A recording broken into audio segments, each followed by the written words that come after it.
Hello, welcome back to the Put Yourself First podcast. I'm giggling because I'm like welcoming myself back too. I'm like, welcome back to work, Kat. Like, welcome back to your routine. Welcome back to England. For those of you who don't know, I spent the last week of August, the second to last week of August away in New York, which was like the trip of a lifetime. Magical. And so this week, I'm recording this on Friday, this goes out on Monday, has been like my first week back. But with that being said, I'm run down, I'm due on my period, and we have a second dog. So like, there's a lot going on this week that is inviting me to slow down, go a little bit slower with myself and ease back into things. But I had to come on and do my life update episode.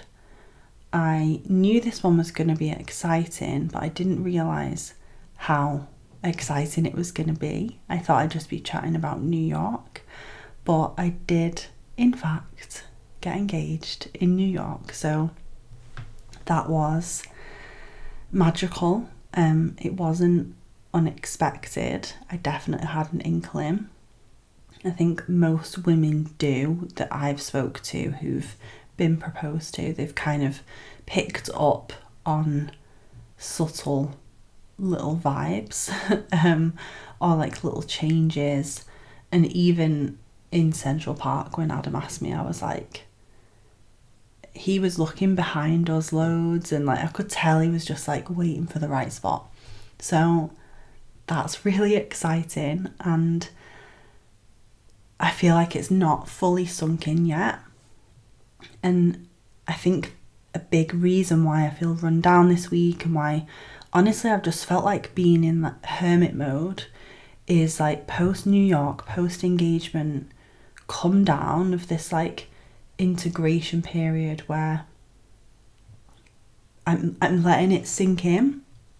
I'm letting it sink in that this has happened and that it's real, because all these things you think about, you think about for years and years and years.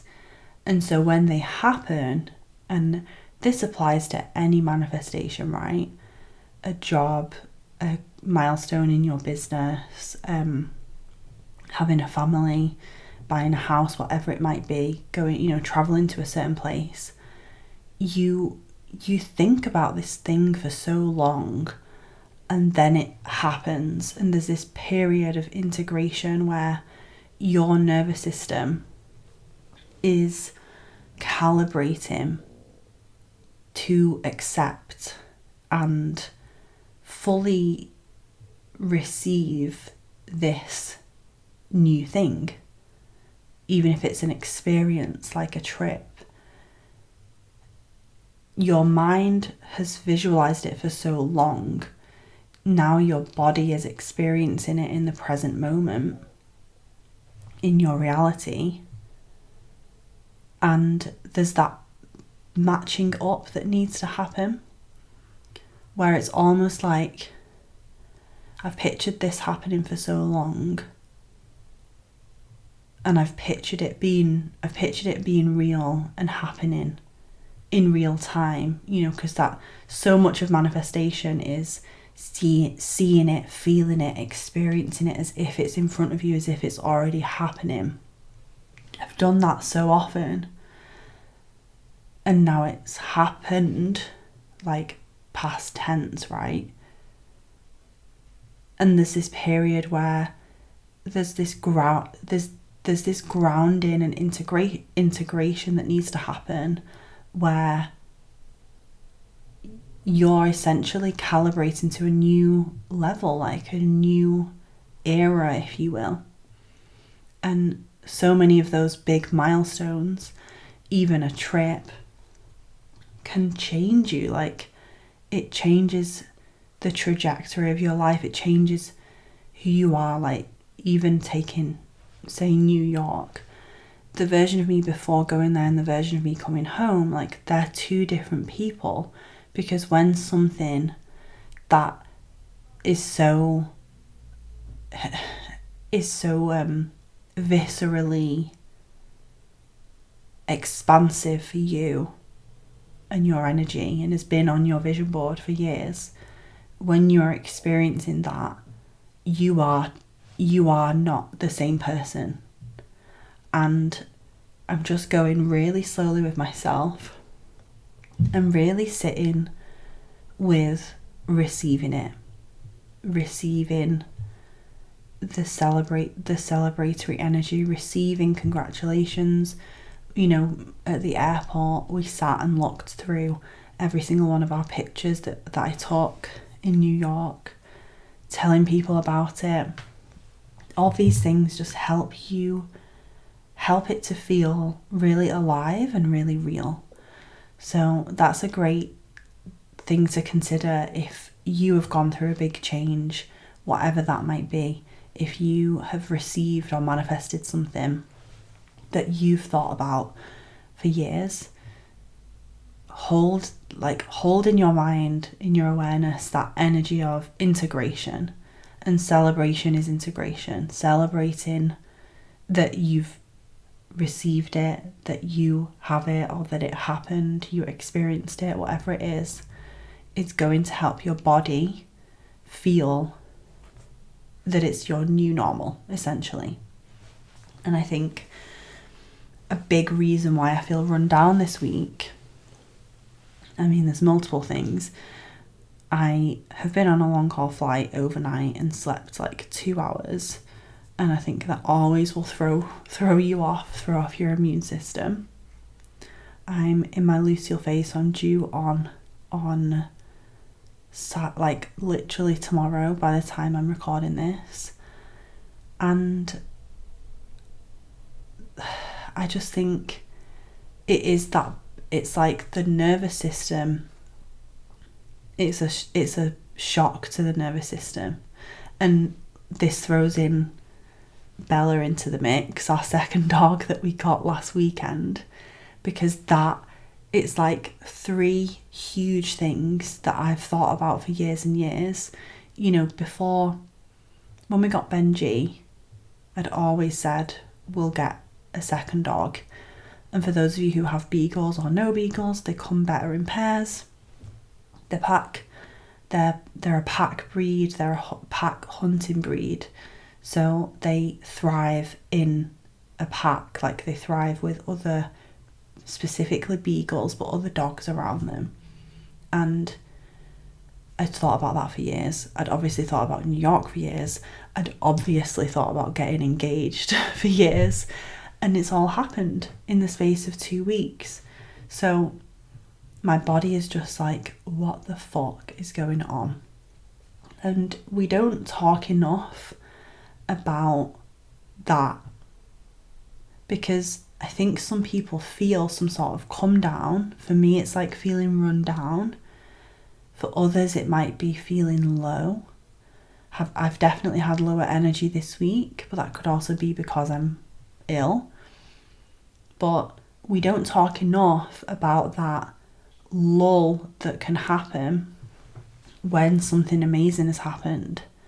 And I think people feel guilt and they feel shame because they think there's something wrong, like they're not being grateful for it. But it's simply the body calibrating to what the mind has been creating for potentially years and years. So with that being said, let's chat. We'll do New York first, then engagement, then Bella. And if I need to split this into 2, I will. So New York is the best fucking place on earth. The best place. Like, when you go somewhere on holiday and you feel a bit meh, because you feel like what you see of it, what you hear people say about it, you have this high expectation, and then you get there and then it's like, feels a bit overrated. no, New York is not like that at all. It's like even better. It's even better. You know, when you see a picture of, you know, if you have like vision board or you do like Pinterest boards or whatever, I've always looked at pins of New York and thought like, wow, it looks amazing. I loved Sex and the City. Seeing New York on Sex and the City, I'm like, oh my god, you know, it feels so glamorous. It feels incredible. Like, wow. It's even better. Like, it feels even better. Because to me, it feels more, there's so much nuance to it, and there's so much energy, there's so much like grit, like a grittiness, I want to say. And that's why I love cities. I'm a city girl. I'm not a countryside girl. Like, give me Uber, give me public transport, give me being able to walk to the shop within 2 minutes, you know. I am a city girl. So to me, that grittiness, that imperfection that cities can have, it makes it even more magical for me. And we love a city break. Like, we love Barcelona, we love Amsterdam, we love Berlin. We've done so many amazing city breaks. New York, like, it's not even like number one city break, because it's on a whole other playing field. Like, it's its own player. It's like world champion. Don't even try and rank it. It's so cool. It's an incredible place. So a couple of things that I feel like we really received and did really well. We're both really glad we spent some time in Brooklyn. Obviously, so much is happening in Manhattan, and our hotel was in Manhattan, and it was incredible. Like, the views, oh my god. Being able to walk to different attractions and stuff. But we spent the weekend when we arrived with our friends in Brooklyn, and we're so glad we did that, because Brooklyn is so fucking cool, guys. Like, really laid back, really just a fun place to hang out. And I almost wish that we could have like a week in Brooklyn and then a week in Manhattan, because Brooklyn is like its complete whole like energy by itself. And we noticed a big difference when we went from Brooklyn to Manhattan, because as incredible as Manhattan is, it does have that like buzz energy, whereas Brooklyn felt a little bit more laid back. Like, you could walk down the street and there wouldn't be dozens and dozens of people on the same exact street every time of every day. You know, there'd be times when it was much quieter. Obviously the roads like are another thing, but people, the amount of people and the energy, Brooklyn is so different. So we're really glad we did that. It was so amazing to spend time with our friends. It's one of Adam's like best friends who moved there for work in November last year. And it's so funny because, for those of you who don't know, Adam booked this trip for us as a surprise, obviously planning to propose. But I just thought he was booking it at the time because Liam and Charlie had moved there. Because as soon as I knew they were moving there, the first thing I said was, well, we'll go and visit them. Like, we'll go and stay with them. So it was so nice to see them. And it was also we felt really lucky because we got to feel a bit more integrated, and like we could navigate the subway a little bit. They planned out stuff, so they were like, let's go to this bar, let's go to this restaurant, let's do this, let's do that. They took us like over the Brooklyn Bridge. That was incredible. Definitely one of our highlights. And it was just such a fun weekend in Brooklyn. So if you are planning a New York itinerary, obviously depending on how long you're going for, if you can, even like do Brooklyn Bridge and then like go for a meal and like some drinks in Brooklyn, like you won't regret it. It's really cool. So then we went to Manhattan. We went over to Manhattan, and our hotel, oh my god, so good. So good. Like, it wasn't obviously everywhere. To stay anywhere in Manhattan is going to be very expensive, but I feel like where we stayed was so reasonable for what it was. So the hotel is called Arlo in Midtown. There's two in my understanding, in my memory. There's another one somewhere else in Manhattan, but the one in Midtown, it's like a 10-minute walk to Times Square. We'll get onto that in a sec. But a 10-minute walk to Times Square and 10-minute walk to like the nearest subway. And it's walkable because we walked loads. You know, there's so many walks that are like 20 minutes away. So you can go, I think it was like a 20-minute walk to the Vanderbilt one, Summit at Vanderbilt one. So different attractions. It felt like we were really in it, but we were still like down a quieter street.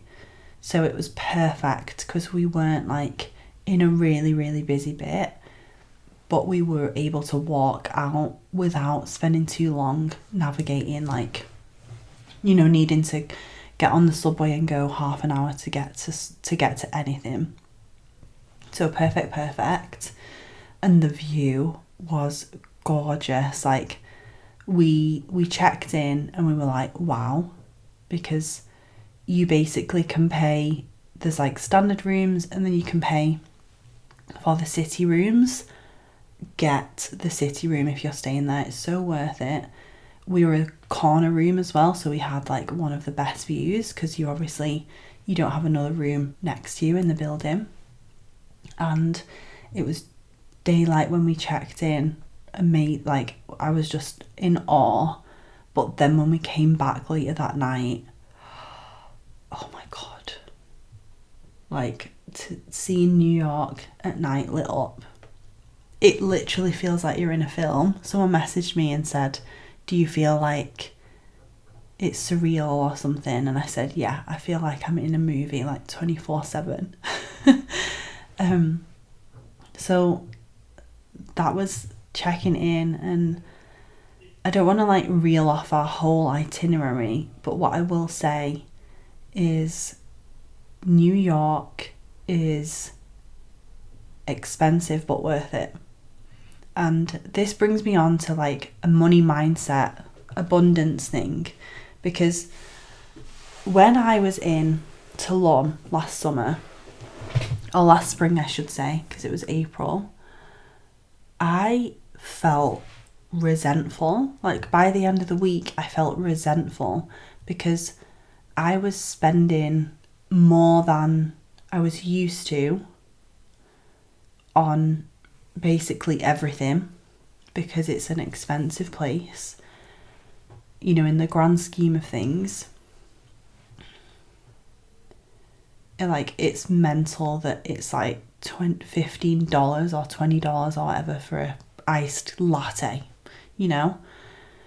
So by the end of the week I felt resentful in Tulum, and I remember speaking about it with Vic because she said she felt similar.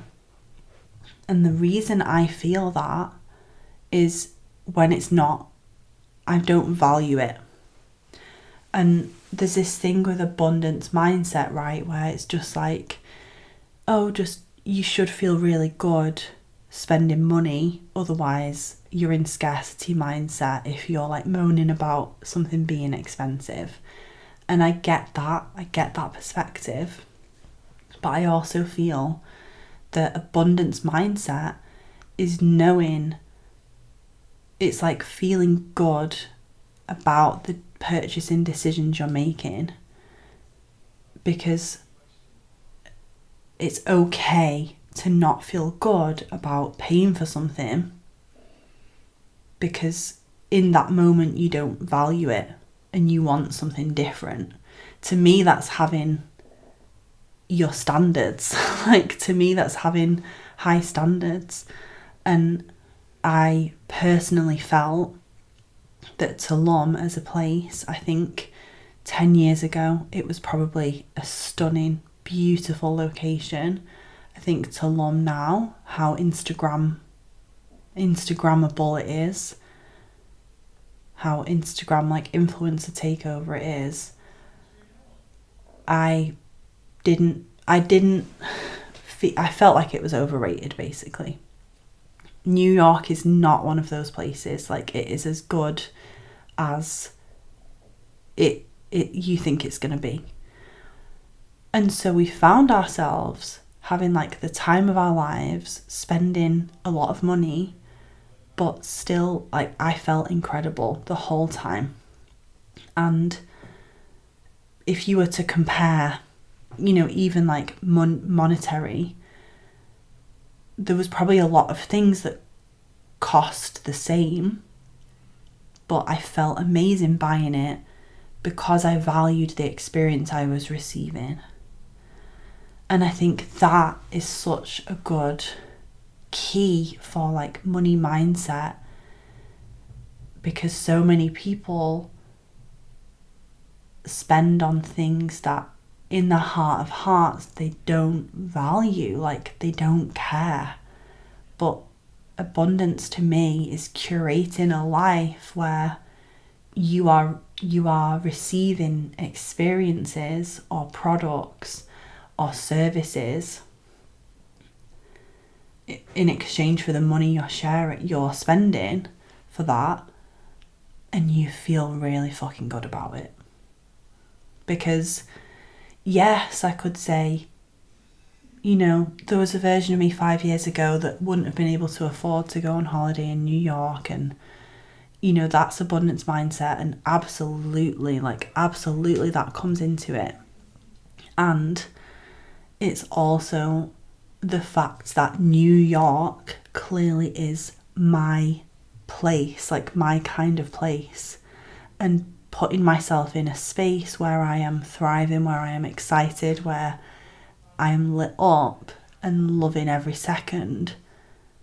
The energy of the money exchange feels completely different. And I think in this day and age, when people are booking a holiday based on, like, let's be honest, how it looks on Instagram, or like what travel influencers, cool videos they're sharing on TikTok about it, I think that's really important to consider. If you're putting yourself in a space where you actually feel abundant, even as you're paying $35 for some carbonara pasta, which by the way was delicious, or however much it was. And I could have sat there and said, well, this would only be 15-20 quid in Manchester or whatever, whatever. But I didn't, because I felt really good about it, because I was in an environment that it was worth it. And I think valuing something, valuing the things you spend your money on, that is so much about abundance. And how many of us throw money at random shit that we don't actually value? And that was a big realization for me. It was also a huge moment, to see me and Adam enjoying that holiday, because we've both had our journeys with money mindset, and just to see how much we were loving it and having an amazing time felt really, really good. Like I said, I won't run through our full itinerary, but a few highlights that I would say are a must for those of you who might be planning your trip. First thing, Brooklyn Bridge, amazing. Second thing, Summit at Vanderbilt 1, the best viewpoint. Shout out to my amazing sisterhood member Lucy for recommending that. And go at sunset if you can, because you get the best of everything. You arrive when it's still light, you see the sun setting over Manhattan, and then you see it lit up in the dark. And you can stay for as long as you want, and there's like a bar cafe bit at the end. So we just got a drink and sat there until the sun was set and it was dark and all the lights came on. It was really, really cool. That was like a big highlight for us. Central Park is beautiful, and we both said we would spend a full day there the next time we go, because it's massive and there's so much to explore there, and it really does feel like this haven, like this exhale amongst like the hectic energy of the city. So it's really, really beautiful, and I can see how, if you lived in New York, like I would be there like at least every weekend, as often as I could. Really, really beautiful. And we got engaged there, so obviously holds a special place in our heart. New York Comedy Club was so fun, really good. Like if you like stand-up comedy, you're probably watching, some of the best like comedians in the world. New York is probably a comedy, like the comedy capital of the world, or whatever you could say, one of the biggest cities anyway. As with, everything, like, people go to New York to make it, basically. They go to New York to make it in their career. Same with like LA or London or whatever. So just go, because you'll probably really enjoy whoever's on, because most of them, like I said, are just going to be amazing. We really enjoyed it, and we've discovered a couple of people who we've like gone back home and watched like one of their Netflix specials, and just discovered some new like favourites, which is really good. So if you love comedy, you cannot miss that. We went to a diner on Broadway called Ellen's Stardust Diner, and all the wait staff sing, and it's so fucking fun. So if you love Broadway, musicals, even just karaoke vibes, because it's like basically like people who are really fucking good doing karaoke for the whole time you're there. Many of them are like actors trying to break into Broadway, or like actively in Broadway shows, and obviously just work there because most actors need to wait tables and stuff. So it's so cool that again, you're probably listening to people who are going to be like Broadway stars in years to come, and you're literally sat eating your pancakes. So good. And it was Lucy and Lucy, the same sister member I just mentioned, and another sister member also called Lucy, who both recommended that place. So loved that. So much fun. And then of course Broadway. Of course. You've got to go. We did this thing called Broadway Roulette. So if you, like us, we really wanted to go, but we weren't willing to spend like $200 on tickets to The Lion King or whatever, as incredible as that must be. We just wanted to go to experience it. So Broadway Roulette, they just pick like a seat. You're gonna be like up high, up in the gods, as Adam's mum would say. You're going to be up high. You're not going to have an amazing seat, but it's still going to be incredible. We ended up watching Love, what's it called? Here Lies Love. Yeah, that's it. Here Lies Love. And we were both like, like not sure what to expect. And it was insane, like so much fun. Adam's not a musicals person, but at the end he was like, that was boss. That was his exact words. As soon as the lights came up and everyone was leaving, he was like, what did you think? I thought that was boss. So we loved that.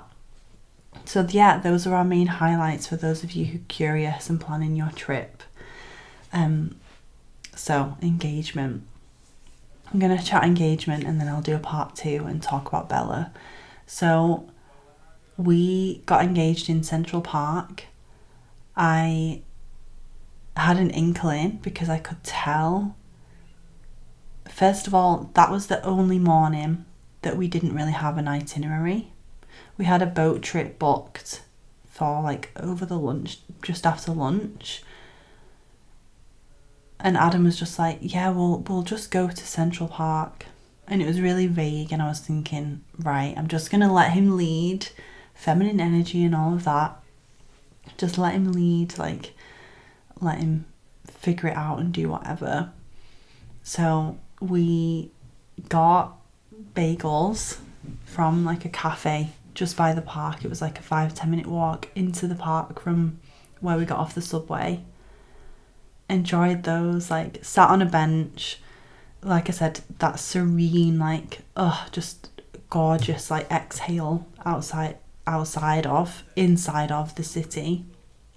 And then we just wandered for ages. Adam got tons of pictures and videos of me for like reels and different things. So you're going to be seeing a lot of New York content over the next few months, but at this point we're like just wandering, you know.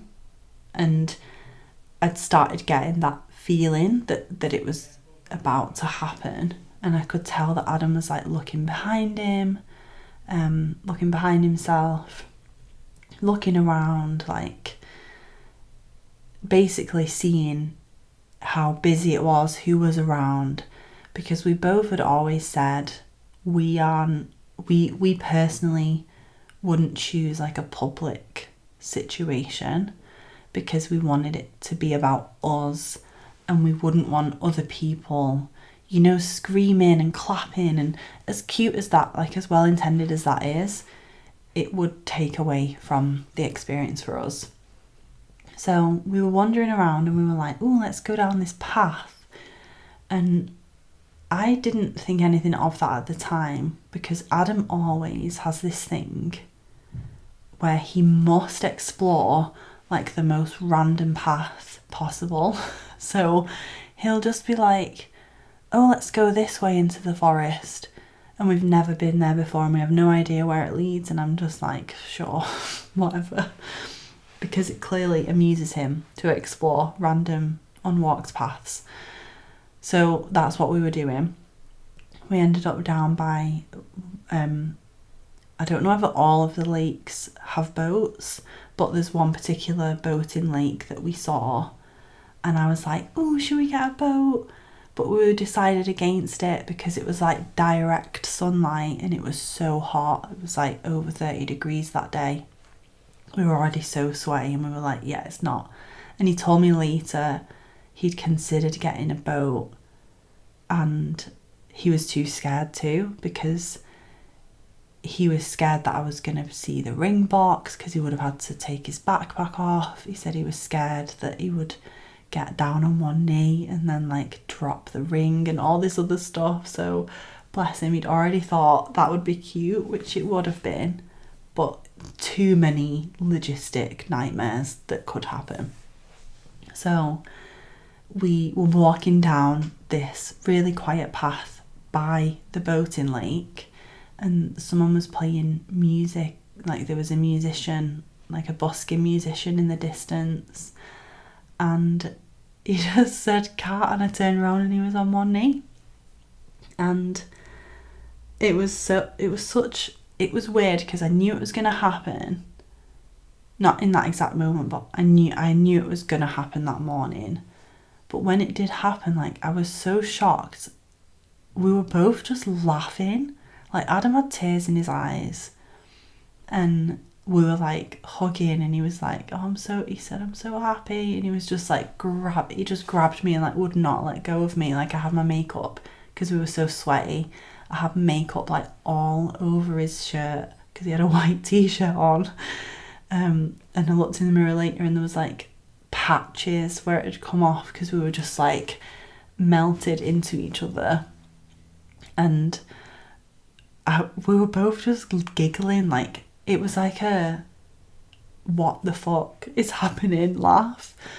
And it was such a cute, like, private moment. It was so us, because there was like that element of, like, goofiness too, where it would be weird if Adam had this, you know, extravagant thing. It just wouldn't be us. So we walked a little bit further down, and then we found, like, these benches with this incredible view. And so we were just there, and then Adam was like, oh, it would have been so much better to do it here. And I was like, go on then. And so I made him do it again. I actually made him do it like 3 or 4 times more just throughout the holiday, just because I was enjoying it. I was just like, can you just ask me again? Can you just put the ring on me again? So we were there for quite a while, just, like, talking about it. I was obviously asking him questions. He was like, oh my god, I've been so nervous getting the ring, getting my backpack with the ring in it, like, through security at the airport, thinking, are you gonna see it? This girl walked past, just on a walk, like, with her AirPods in, and I waved at her and said, please will you take a picture of us, like, we've just got engaged here. And she must have been a resident of New York, because she was asking us, are we visiting? Like, well, she said welcome. So she was so sweet, because she was the exact person we needed in that moment, because she was the first person who found out, and her reaction to us asking to take a picture as tourists, because I'm sure if you live in New York, you probably get asked that, like, several times a week. And especially if you're going on, like, your daily walk or jog in Central Park, you're probably thinking, leave me alone. So she was so excited. She was like, can I see the ring? Oh, like, where are you from? So that was really, really cute. And I'm really glad I did that, because we've got a picture, like, where it happened now. And we'll know, like, where we can venture back to when we go. And yeah, it's just been amazing. It's been amazing. It's so funny though, because I've not even got my ring on right now, and I really wanted to wear it for this video. This is the thing. It's like, you need to there's this adjustment period happening where I'm like, oh yeah, like, I'm engaged and I can put this ring on every day. And my morning routine is normally quite chaotic. So I'll, like, be getting ready, rushing in and out of the bedroom. Adam works in the bedroom. So I'll be like, right, I'll grab all my clothes, like, I've got everything I need, see you later. And so this morning I've done that. I've not even got the ring to show you on this video. But if you go on my Instagram, you'll see it. A few of you were like, I'd already clocked it in some of your pictures. And I was like, damn it, I was trying to hide it until I announced it this week. So yeah, that is our engagement story and a little bit about New York. It was an incredible trip. So part 2 is going to be coming on little baby Bella, who we got over the weekend. So for those of you who are dog mums, dog lovers like me, you will enjoy part 2, hearing all about her. I hope you found this exciting. If you are going to New York, I hope you found these tips helpful. The pointers, like our favourite places and stuff, highly recommend. and I'll see you in part 2 to hear about our second dog, which is so exciting as well.